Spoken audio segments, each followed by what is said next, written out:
आज चैत्र शुक्ल त्रयोदशी है, महावीर स्वामी की जयंती है। जैन धर्म में जिन 24 तीर्थंकरों का उल्लेख हुआ है उसमें से 24वें तीर्थंकर महावीर स्वामी थे। जैन धर्म के प्रथम तीर्थंकर ऋषभदेव या आदिनाथ थे, जिन्हें जैन धर्म का संस्थापक माना जाता है। तो जैन धर्म के संस्थापक ऋषभदेव या आदिनाथ हैं। महावीर स्वामी जैन आंदोलन के प्रवर्तक माने जाते हैं, यानी जैन धर्म को उन्होंने एक आंदोलन का रूप दिया। तो जैन आंदोलन के प्रवर्तक महावीर स्वामी माने जाते हैं, जो कि जैन धर्म के 24वें तीर्थंकर हैं। महावीर स्वामी का जीवन परिचय सबसे पहले हम लोग देखें तो महावीर स्वामी का जन्म 599 ईसा पूर्व, कुछ विद्वानों का मानना है 540 ईसा पूर्व। तो इन दोनों को हम लोग ध्यान में रखें, 599 ईसा पूर्व या 540 ईसा पूर्व। परीक्षा प्रश्न पत्र में ये दोनों एक साथ विकल्प के रूप में नहीं रहेंगे, या तो 599 रहेगा या 540 रहेगा। तो महावीर स्वामी का जन्म 599 ईसा पूर्व या 540 ईसा पूर्व में वैशाली के कुंड ग्राम में हुआ था। इनके पिता का नाम सिद्धार्थ था, इनकी माता का नाम त्रिशला था। ये जो त्रिशला थी ये लिच्छवी राजा चेतक की बहन थी।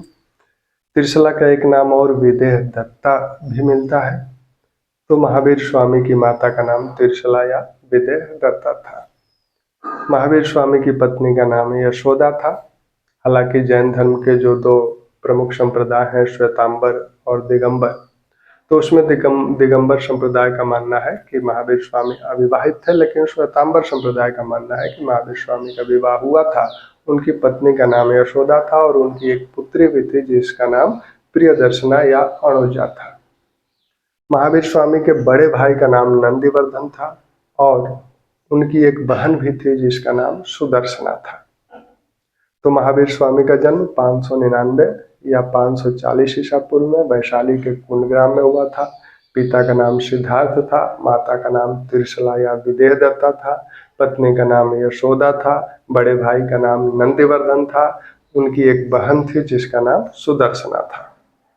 उनकी पुत्री का नाम प्रियदर्शना या अणुजा था। प्रियदर्शना का विवाह महावीर स्वामी की जो बहन थी सुदर्शना, उनका एक पुत्र था जमाली, उससे हुआ था। यानी जमाली उनका भांजा भी था और उनका दामाद भी था। और सबसे पहले जैन संघ में भेद उत्पन्न करने वाला यही जमाली था। जैन धर्म में, जैन संघ में सबसे पहले भेद उत्पन्न करने वाला उनका दामाद जमाली ही था और दूसरा भेद उत्पन्न करने वाला तीसगुप्त था। महावीर स्वामी यानी वर्धमान का जब जन्म हुआ था तो उस समय भविष्यवक्ताओं ने ये भविष्यवाणी की थी कि या तो यह चक्रवर्ती सम्राट बनेगा या फिर सन्यासी बनेगा। महावीर स्वामी की जो प्रवृत्ति थी वो सन्यास की तरफ थी, लेकिन उन्होंने एक प्रण किया था कि पिता के जीवित रहते वो गृह त्याग नहीं करेंगे, क्योंकि इससे पिता को कष्ट होगा। पिता के देहांत के पश्चात उन्होंने अपने बड़े भाई नंदीवर्धन से अनुमति लेकर 30 वर्ष की अवस्था में गृह त्याग किया। यानी अपने जन्म के 30वें वर्ष उन्होंने गृह त्याग किया। गृह त्याग करने के पश्चात जो वस्त्र एक वस्त्र धारण किए वही वस्त्र पहन के वो घूमते रहे। 13 महीने तक वही वस्त्र धारण किए रहे। तो न उसको धुलना न उसको बदलना, तो ऐसे ही उस पर कीड़े मकोड़े रेंगने लगे होंगे।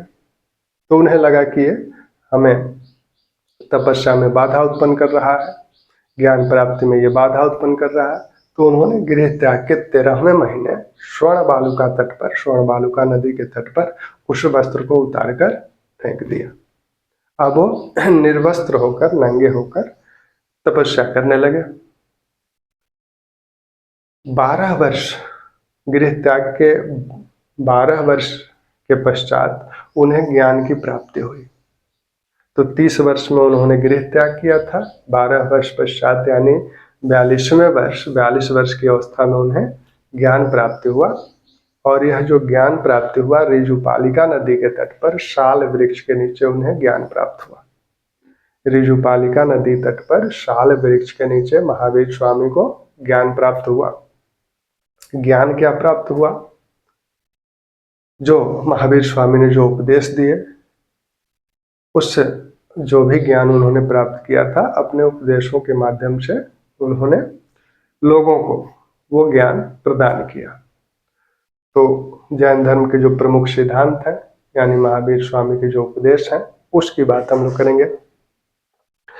इसके पहले जैन धर्म के जो 24 तीर्थंकर हैं, उसमें से शुरू के जो 5 तीर्थंकर हैं और लास्ट के जो 5 तीर्थंकर हैं, उनका नाम ध्यान रहे तो ज़्यादा अच्छा है। प्रथम तीर्थंकर हैं ऋषभदेव या आदिनाथ, दूसरे तीर्थंकर थे अजितनाथ, तीसरे तीर्थंकर थे शंभवनाथ, चौथे तीर्थंकर थे अभिनंदन, पांचवें तीर्थंकर थे सुमति। इन 24 तीर्थंकरों में जो 19वें तीर्थंकर थे मल्लिनाथ, वो इन 24 तीर्थंकरों में एकमात्र महिला तीर्थंकर मानी जाती हैं। तो जैन धर्म में एक महिला तीर्थंकर भी हैं जिनका नाम था मल्लिनाथ। जो 21वें तीर्थंकर थे नमिनाथ, 22वें तीर्थंकर अरिष्टनेमि और 23वें तीर्थंकर थे पार्श्वनाथ, 24वें तीर्थंकर स्वयं महावीर स्वामी थे। अब कभी कभी इनके प्रतीक चिन्ह भी पूछ लिए जाते हैं इन तीर्थंकरों के। तो जो पहले तीर्थंकर ऋषभदेव हैं, उनका प्रतीक चिन्ह वृषभ है। दूसरे तीर्थंकर जो अजितनाथ थे, उनका प्रतीक चिन्ह गज यानी हाथी था। तीसरे तीर्थंकर शंभवनाथ जो थे, उनका जो प्रतीक चिन्ह था अश्व था। अभिनंदन, चौथे तीर्थंकर जो थे अभिनंदन, उनका प्रतीक चिन्ह बंदर था। और पांचवें तीर्थंकर सुमति जो थे, उनका प्रतीक चिन्ह हंस था।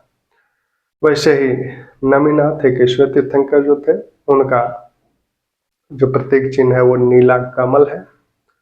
22वें तीर्थंकर अरिष्टनेमि का प्रतीक चिन्ह शंख और 23वें तीर्थंकर पार्श्वनाथ का प्रतीक चिन्ह सर्प था। और 24वें तीर्थंकर महावीर स्वामी का प्रतीक चिन्ह सिंह है। तो ये प्रतीक चिन्ह भी कभी कभी मिलाने को दे दिए जाते हैं। अब जैन धर्म के प्रमुख उपदेश क्या है, महावीर स्वामी को ज्ञान क्या प्राप्त हुआ। महावीर स्वामी कहते हैं कि संसार दुखमय है और इस दुख का प्रमुख कारण है अज्ञानता। आज भी दुख का, हमारे आपके दुख का प्रमुख कारण अज्ञानता ही है। नहीं पढ़ेंगे, अज्ञानी बने रहेंगे तो नौकरी नहीं मिलेगी, ऐसे तमाम दुखों का सामना करना पड़ेगा। तो दुख का सबसे प्रमुख कारण अज्ञानता है। उस समय भी अज्ञानता थी और इस समय भी दुख का प्रमुख कारण अज्ञानता ही है। दूसरा वो कहते हैं कि संसार यानी इस सृष्टि के निर्माता ईश्वर नहीं है। उनका मानना है कि सृष्टि शाश्वत रूप से जीव और अजीव के संयोग से निर्मित होती है। तो सृष्टि के निर्माण में वो मानते हैं कि सृष्टि का निर्माण जीव और अजीव के संयोग से होता है। जीव जो कि चैतन्य स्वरूप है और दूसरे को भी प्रकाशित करता है। अजीव के वो विभिन्न भाग बताते हैं कि अजीव में पुद्गल है, काल है, आकाश है, धर्म है, अधर्म है। पुद्गल यानी पदार्थ, मैटर। तो पुद्गल, काल, आकाश, धर्म, अधर्म ये अजीव के भाग हैं। तो एक तो जीव है, दूसरा अजीव है। ये जो पुद्गल है, पदार्थ है, इसका सबसे छोटा रूप अणु है और प्रत्येक जीव में अणु होता है, यानी अणु में ही जीव होता है और प्रत्येक पदार्थ इन अणुओं से ही बनता है। धर्म, अधर्म का मतलब है गति और गतिहीनता। तो वो कहते हैं कि जीव और अजीव से सृष्टि का निर्माण होता है और चूंकि व्यक्ति कर्म करता है और जीव चैतन्य स्वरूप है, तो वो विभिन्न प्रकार के कर्म करता है। तो कुछ कर्म ऐसे भी उसके होते हैं जो इस जीव का जो चैतन्यता है वो उसे प्रभावित करता है, यानी कर्म उसे चारों ओर से घेर लेते हैं और इसका जो चैतन्य स्वरूप है वो धूमिल हो जाता है। जीव का जो चैतन्य स्वरूप है वो धूमिल हो जाता है। तो वो पूर्व जन्म के कर्मों से भी, पूर्व जन्म के कर्म भी इसमें संचित हैं। तो ये जीव का जो चैतन्य स्वरूप है यह धूमिल हो गया, यह इस अपने चैतन्यता को भूल गया। तो जीव का कर्म का जीव की तरफ जो बहाव है ये इसके चैतन्य स्वरूप पर संकट उत्पन्न करता है। तो कहते हैं कि यह जो कर्म अगर न इधर जाए, यानी कर्मों का बहाव जीव की ओर न हो और पूर्व से जो संचित कर्म है वो धीरे धीरे जीव से समाप्त हो जाए, तब यह पुनः अपने चैतन्य स्वरूप को प्राप्त कर लेगा और संसार के इस आवागमन से यह मुक्त हो जाएगा, यानी मोक्ष की अवस्था इसे प्राप्त हो जाएगी। जो तीर्थंकर है, तीर्थंकर तीर्थ त्रि धातु से बना है। त्रि यानी तैरना, यानी संसार के भव सागर को तैर कर पार करने वाला, संसार के भव सागर को तैर कर पार करने वाला तीर्थंकर कहलाता है। और कार का मतलब है स्थापित करने वाला, और वह अन्य लोगों को भी इस भव सागर को पार करने का मार्गदर्शन करता है। तो संसार के भव सागर को पार करने का मार्गदर्शन करने वाला, वो स्वयं तो पार कर ही चुका है, साथ में वो मार्गदर्शन भी कर रहा है, वही तीर्थंकर है। तो तीर्थंकर का शाब्दिक अर्थ यही है।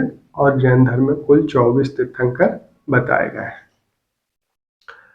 तो वो कहते हैं कि अब जैन धर्म कहता है कि कैसे इस जीव के चैतन्य स्वरूप को कैसे प्राप्त किया जाए।